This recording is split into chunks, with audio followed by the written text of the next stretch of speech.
Cataracte. Agostino chez les 4, entre par les droites, va se retrouver derrière, tente une passe devant, Coulombe l'a intercepté, c'est repris à gauche par Agostino. Travaille côté revers, revient sur son côté droit. Agostino le tire et c'est le but! Daniel Agostino revient hanter son ancienne équipe, Claude, un tir qui avait des yeux. Presque sur la ligne bleue offensive des Remparts, un tir des poignets dans la partie supérieure. Coulombe, je pense, n'a jamais vu partir ce lancer d'Agostino.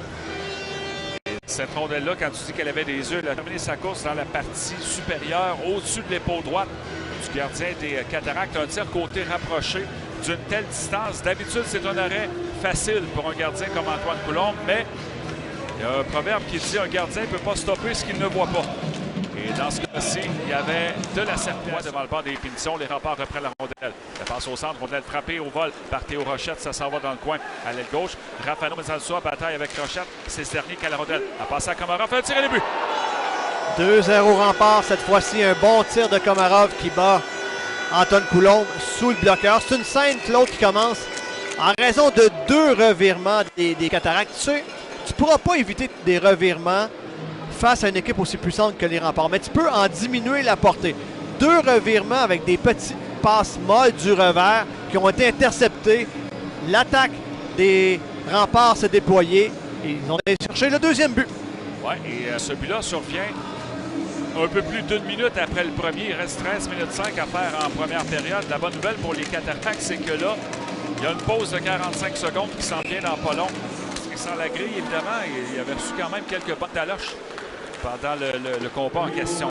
La reprise, un dégagement des Remparts à l'autre bout. Ce n'est pas refusé à la troupe de Patrick Roy, le gardien. Oh, quel but! Ah, Coulombe a tiré sur Côté Dupuis. La rondelle s'en va dans le filet. Ouais, c'est danger de voir un gardien de but sortir du filet et jouer la rondelle. Coulombe est quand même bon en possession du disque, mais Claude, tôt ou tard, ça va mener à des revirements. Bien là, ce revirement-là, il n'y avait aucune chance. En touchant Côté Dupuis qui passait dans l'enclave, la rondelle s'en va directement dans les cordages. C'est 3-0. Ouais, ben, ce but-là place les Cataractes au pied du mur. 3 buts de retard, à peine 8 minutes de jouer dans ce match. Alors déjà là, les Cataractes n'ont à peu près plus de marge de manœuvre.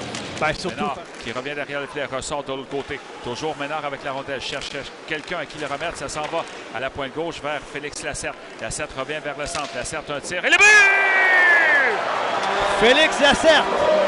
Ben, si le premier but constaté par Antoine Coulombe avait été faible, on peut dire un peu la même chose, Claude. Un tir qui passe entre les jambières de William Rousseau.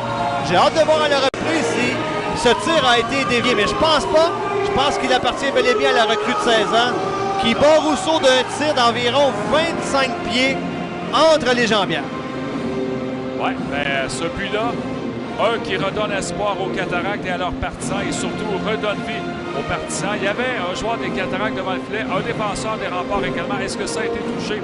Bon, peu importe du côté des Cataractes, on est content d'avoir brisé la glace et d'avoir réduit l'écart à 2. C'est sûr que c'est un... Il s'en va vers l'enclave. Toujours Paul Duc avec la rondelle. Maintenant, il est à l'aile gauche, à passer à Roy, à la ligne bleue vers l'emploi. Jonque avec la rondelle. Bonnefond va tenter de s'échapper devant Rousseau. On l'a fait trébucher. Bonnefond se relève, ne peut tirer. Voyons voir la décision de Guillaume Labonté. Ce sera un tir de punition à la rondelle. Il s'en va directement vers le centre. Bonnefond devant William Rousseau-Fêtre, mais il est stoppé par le gardien des Remparts. Dans le coin à gauche, à Rochette. Ensuite, c'est à Roy qui dans le cercle à gauche. Le long de la bande, c'est à Rochette. Sort dans le cercle, a passé à Komarov dans le coin devant le filet. Paul Duc est frustré par le gardien. Coulombe, c'est une passe qui a touché Raphaël Mezalsoa. Ramondo derrière son but, pressé cependant par 2 adversaires. Rochette lui enlève la rondelle. Bout est sorti du banc des punitions. Paul Duc tire le but. Oh! Quel tir de ligne majeure de la part de Bolduc. La pénalité des Cataractes venait tout juste de se terminer, mais Bolduc est encore isolé, seul au cercle de mise en jeu. La passe était parfaite et là, il ne rate pas ce tir sur réception qui fait 4-1. Ouais, ce but-là, cependant, fait mal aux Cataractes avec 6-27 à faire en deuxième période. Et c'est un peu le même jeu qu'auparavant lors de la punition de Félix Plamondon, mais il n'y avait pas de Jacob Lafontaine devant lui pour faire l'arrêt. Mais le jeu était parfait. Pour les Remparts derrière leur but, c'est Langlois qui a la rondelle. A passé vers Paul Duc, sorti territoire. Paul Duc, l'auteur du 4e but de son équipe, passe à l'aile droite vers Roy. Roy devant le filet et c'est le but. Bolduc en avantage numérique, 25-1 Québec. Ouais, une passe parfaite pour Bolduc qui arrivait avec de la vitesse dans l'enclave. Tu as vu son toucher de rondelle exceptionnel. Pas pour rien que Bolduc est un choix de premier tour dans la LNH. Donc, il a converti ça comme un pro. C'est 5-1. Ouais, et après ce 5e but des Remparts, Angus Booth qui demande encore des explications à l'officiel Guillaume Labonté. Ce but-là, avec 10 secondes à faire en deuxième période, fait très mal au Qatar. Oui, ça ferme les livres, à mon avis. Claude, on va jouer... Poussé par Roy vers Zachary Bolduc. À l'aile droite, remet à la ligne bleue à Langlois. Langlois à gauche pour Rochette. À Langlois, garde la rondelle. 20 secondes à l'avantage numérique des Remparts. Le tir de Komarov et c'est le but. J'imagine que c'est Komarov qui a marqué, Claude. Une passe transversale vers le défenseur qu'on convertit en attaquant l'avantage numérique. N'en fait que rediriger cette rondelle derrière Coulombe. Bolduc est tout près. Il a touché à cette rondelle, mais je pense que Bolduc a touché à cette rondelle au-delà de la ligne rouge des buts. Très possible, mais cette fois, je pense qu'on peut dire, mon cher Steve, que c'est la fin des émissions. Ah oui. 6-1 Québec avec 18 minutes et un peu plus à jouer en troisième période. Oui, but en avantage numérique. Le deuxième but en avantage numérique des Remparts dans ce match. Et le deuxième but de Komarov. L'adversaire, rondelle qui est harponnée par les Remparts et c'est Komarov qui passe la rondelle du côté droit. Bolduc s'amène chez les Cataractes et là c'est 2 contre 0. Nas devant Coulombe, la passe de l'autre côté. Et Coulombe réalise un arrêt magnifique. 2 sacs. La passe pour déviation, ça a bien failli fonctionner. Booth a retourné la rondelle à Ménard. Ménard est à droite, passe dans le coin vers Kanenka. À Ménard, à gauche. Le tir est but!